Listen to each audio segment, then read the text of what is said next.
Welcome to Mortification of Spin, Bully Pulpit, a casual conversation about things that count, with Carl Truman, Todd Pruitt, and Amy Bird. Mortification of Spin is a weekly podcast from the Alliance of Confessing Evangelicals. This week, Amy, Todd, and Carl discuss a neglected aspect of pastoral ministry, the abuse some pastors receive from their congregations. Todd and Carl share from their ministry experience and help shed light on a rarely discussed topic. At the end of the podcast, we'll tell you how to download a free MP3 about God's sovereignty over the call of pastors.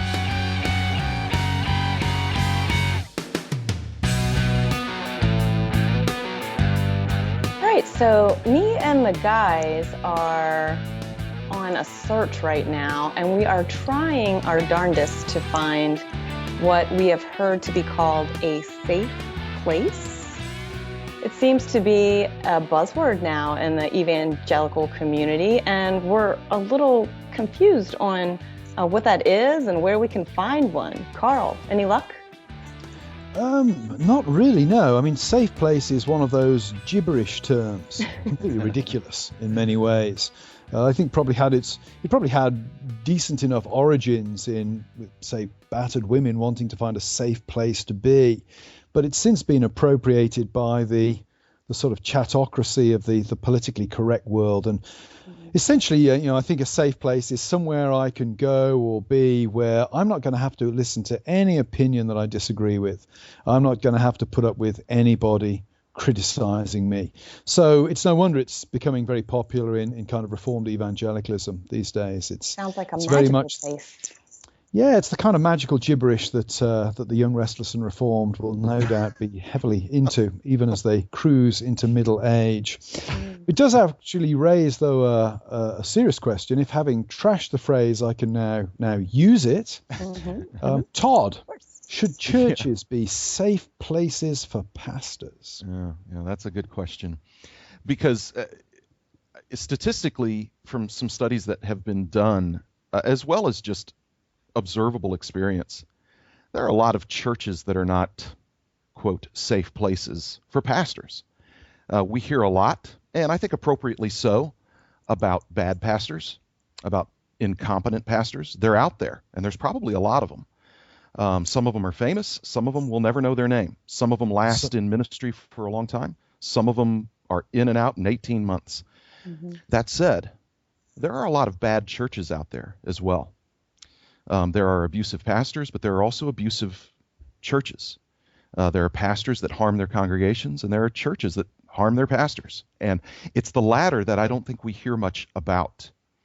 And I think that's unfortunate, because there's a lot of pastors that have been deeply wounded. They've been battered in their churches. That's not to say that pastors don't need to be ready to encounter opposition. I think most pastors understand that. What I'm talking about are the churches that are genuinely toxic, churches that have a long track record of chewing up their pastors and spitting them out. And I think within denominations, as well as in certain communities, there are churches that are known for this sort of activity. There are churches that are known for going through pastors, every couple of years, and sometimes even more frequently than that. And I think we need to pay attention to that. And I think churches that are bad churches need to be confronted, need to be held accountable if that's even possible. I think with independent, non-denominational churches, that's relatively impossible. But certainly within denominational structures, denominations need to pay attention to those churches that recycle pastors over and over again. Right. Todd, you wrote a really good series of articles for and about battered pastors. I think it was a 5-part series. And one thing that you said in there that stuck out to me was a consumerist church cannot abide a prophetic pastor. And I just was really thinking about that, because I was thinking, what are the factors that would lead to a church body being so toxic like this, wanting a pastor's downfall so badly? Do you think that technology has played a role in this? Maybe the whole era of the celebrity pastor and the accessibility that we have to, perfectly edited sermons online and these such things? It's hard to say. I think that certainly that's a contributing factor in our day. I think we'll also find historically, though, that there are battered pastors in the church's history going a long way back. I know one of the things when I was in a situation where I was just getting torn apart in a church, one of the things that helped me a lot was reading things by and about pastors. For instance, a couple of guys I hung out with a lot, so to speak, were Charles Simeon and Charles Spurgeon, both long dead guys, but who themselves had experienced some real toxic opposition in their churches, particularly Simeon, who, preached to locked pews for 12 years because he was pastor of a church that didn't want him. And I needed to read about him because I needed to learn about endurance during the time when I was getting beat up. I think there's lots of different reasons why churches go bad and why churches batter their pastors. A lot of it has to do with unmet expectations. I think, Amy, your point about how churches see and hear from pastors who are just super, super skilled and have star power, and they want their pastor to not be average. And they might beat him up for not being as great or dynamic a preacher as, you name the well-known pastor. I think certainly that's a contributing factor in some situations. Do you think some of this opposition may come as a result of a pastor trying to change the culture or perhaps the direction of the church, even slightly? It's my impression as a preacher that if you don't preach commitment, for example, you don't get commitment. The preaching really does have an impact on the ethos and culture of a congregation. And if you have a pastor coming into a church and deciding, this church has been very complacent for a long time, I need to start preaching commitment. I need to start preaching Christianity as more than just an hour on a Sunday of sitting passively listening or singing a few happy songs. Do you think that kind of thing quite often factors into some of the battered pastor phenomenon, the legitimate battered pastor phenomenon that you've been highlighting? Yeah, I think that's actually a huge piece of it. I think pastors need to be very aware that when they're going to an established church, that if change does need to happen, it's going to have to be very, very gradual. And sometimes pastors aren't patient with that. The other thing a pastor has to watch out for is that before he goes into a church, he needs to get a relatively realistic view of who they are. Listen, churches, if they're wanting to hire a pastor, they're going to put their best foot forward. They're going to look unified, even if they're not. My own experience has been that if a church is, let's say, fairly broad evangelically, then they shouldn't hire a pastor who makes it clear, for instance, that he's Reformed. Mm-hmm.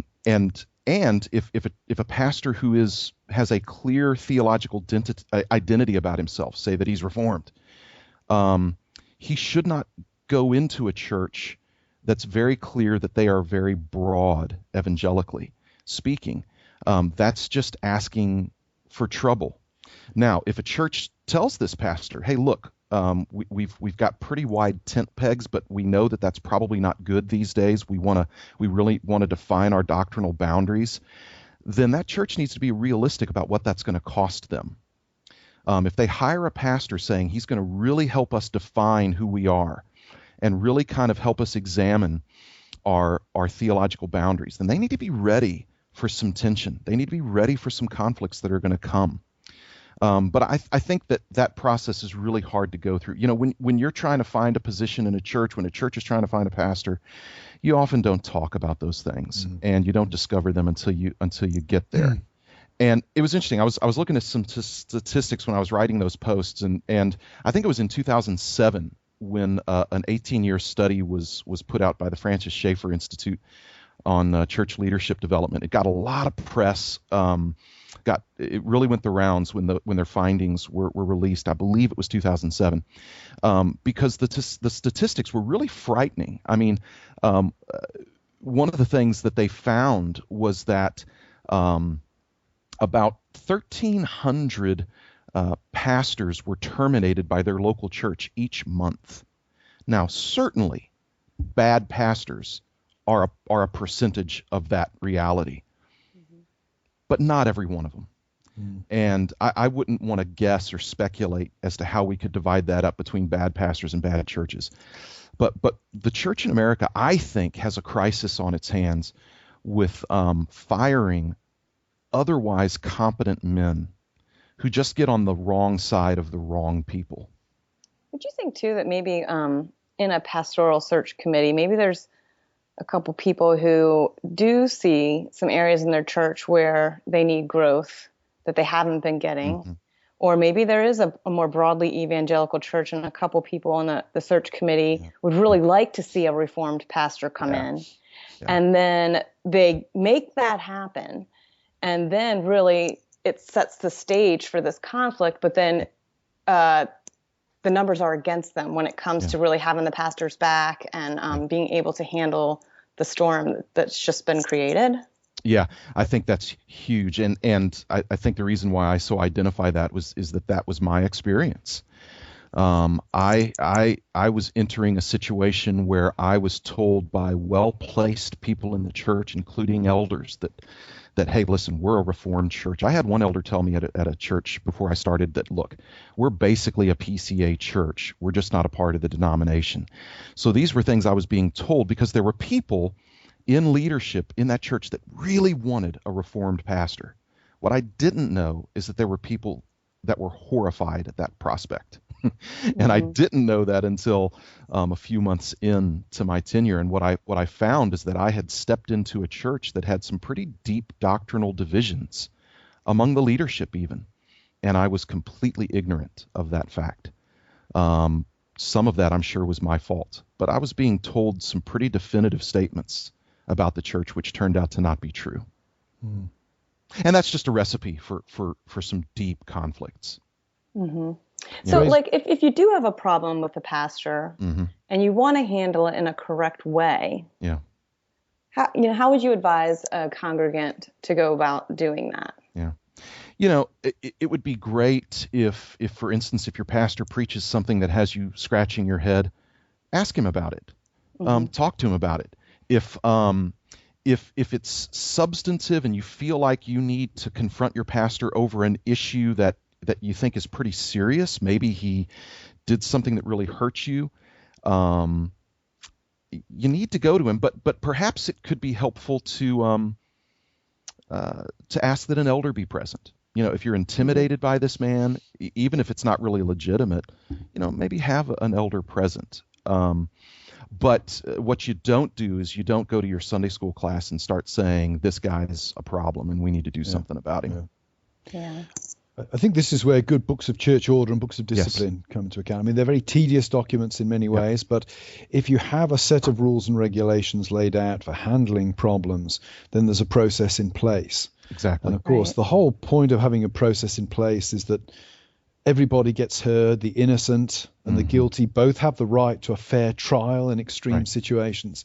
It's very good to have a book to which one can be held to account. Now, among evangelical Christians, Reformed Christians, the details of those books can vary. The Bible doesn't contain a book of church order, but it does lay out some basic principles that should inform how the local variations or the local precise details are articulated. And again, I think for me, this is one of the advantages of Presbyterianism, that it doesn't stop with the local congregation.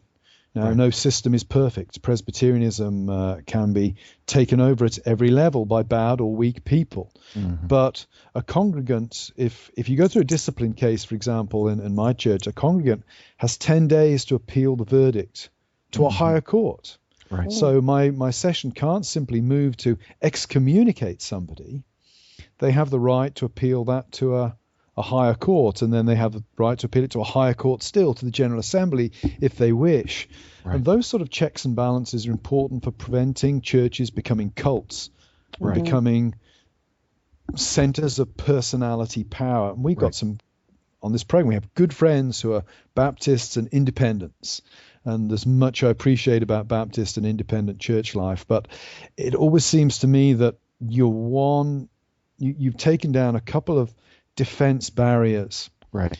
that stop you from degenerating into a personality cult as soon as you restrict all the power functionally to the local congregation, and thereby really to the people in that congregation who wield power, whether they do it formally or informally. Right. Every congregation has its inner circle that wield power. Yep. And the question always has to be, to whom are they accountable? Exactly. Every church And has elders. that's a tough question. Yep. Every Yeah. church has elders. Every church has a governing body. It's Yeah. either formally and appropriately constituted, or it's the richest people or the people who are charter members or whatever. But every church has those leaders to whom the pastor is going to end up having to answer. Yeah. The great thing about being in a denomination where there are church courts is if a pastor's being beat up, he can go to the presbytery, for instance, in my case, and say, look, here's what's happening. But also, to guard against the fact that you might actually have a renegade or bad pastor, that congregation, that session, can go to the presbytery as well. There's church courts, there's procedures where wise and godly men can look at this and say, you've just got a bad pastor, or you've got a session that's out of control. Yeah. Or and there's a procedure to help handle that. If you're in an independent church, that can get really tricky. Yeah. Or if you're in a denomination that really doesn't have any formal church court structure, you don't have that process to go through. And as a result of that, you've got guys potentially that can just get murdered. I mean, I'll never forget the day where an elder pulled me aside at a previous church where I was just getting beat to death, and he said, Todd, this church can be a real meat grinder. And he was a guy who'd been there for a long time and saw pastor after pastor just get, It's horrible to be just get known it for handed that to as a church. Yeah. It is. Yeah. It What is. a horrible And reputation. yeah, exactly. And it takes a lot to change that sort of a culture. It takes a lot.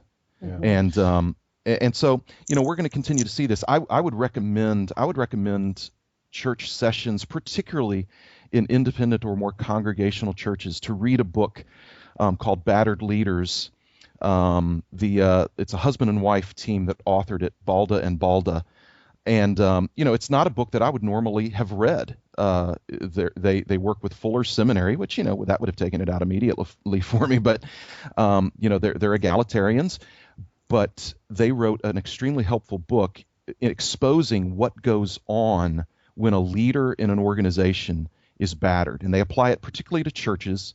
And it's very, very helpful. And I think a church maybe that has a history of seeing pastors get run off, if they were to sit down and read that book, it would help them with a diagnosis perhaps of what's wrong in their culture. And if you're a battered pastor out there, I would recommend you live in 2 Corinthians for encouragement. I would recommend you read a little commentary on 2 Corinthians by Doug Kelly called New Life in the Wasteland. Yeah. I would also recommend you read John Piper's little book called The Roots of Endurance. Yeah. Those could be real helpful for you. I would throw in Scott Haferman's commentary on 2 Corinthians as well. Yes, I mean, Haferman's, he's more of a New Perspective guy than I would be, but his commentary on 2 Corinthians is absolutely outstanding. Yep, it's very if you're good. wanting a meaty commentary that also reads devotionally, Haferman is excellent. Yep. When I was in the midst of my junk, one of the things that I kind of lived in was I would listen to John Piper's little biographical messages on Charles Simeon and Charles Spurgeon. Those were just kind of, I listened to each of those literally scores of times just to anchor myself and to be encouraged in the midst of that. Because you never know. The Lord might leave you in a battering situation for years. I was very fortunate in that I was only in a situation like that for a handful of years. Some guys, as I said, Charles Simeon preached to locked pews for 12 years. Yeah. And some of you guys out there are for whatever reason, by God's providence, going to be in a situation like that for a long time. And you're going to need those sources of encouragement over the long haul. Well, I think you guys have provided some good resources for a safe place for battered pastors to get some advice from. And so thank you for listening. And I think I need to get out my nunchucks and beat on these pastors a little bit now after this conversation. Knock you guys back down to size. I just want to be safe. Pulpit. I just want to be safe, Amy. Watch out, boy, she'll chew you up. Oh, here she comes. She's a man eater. Oh, here she comes. Watch out, boy.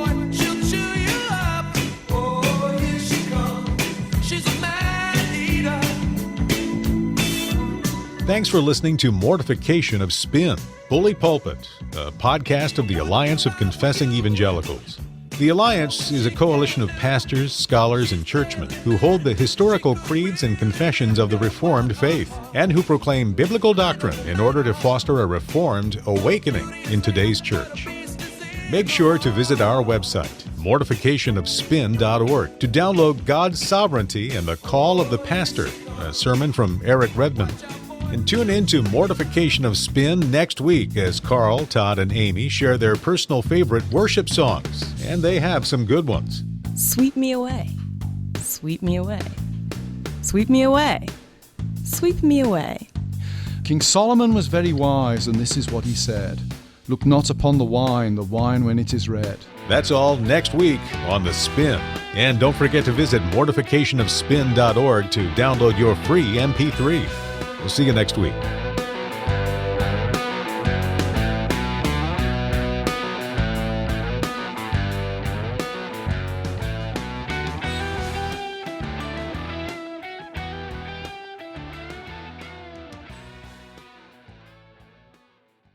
I mean, with our kids, actually, Barney was the punishment. We used to say to our kids, you misbehave, we're going to audition you for Barney. You're going to be those kids on the screen there doing that dance. Yeah, exactly.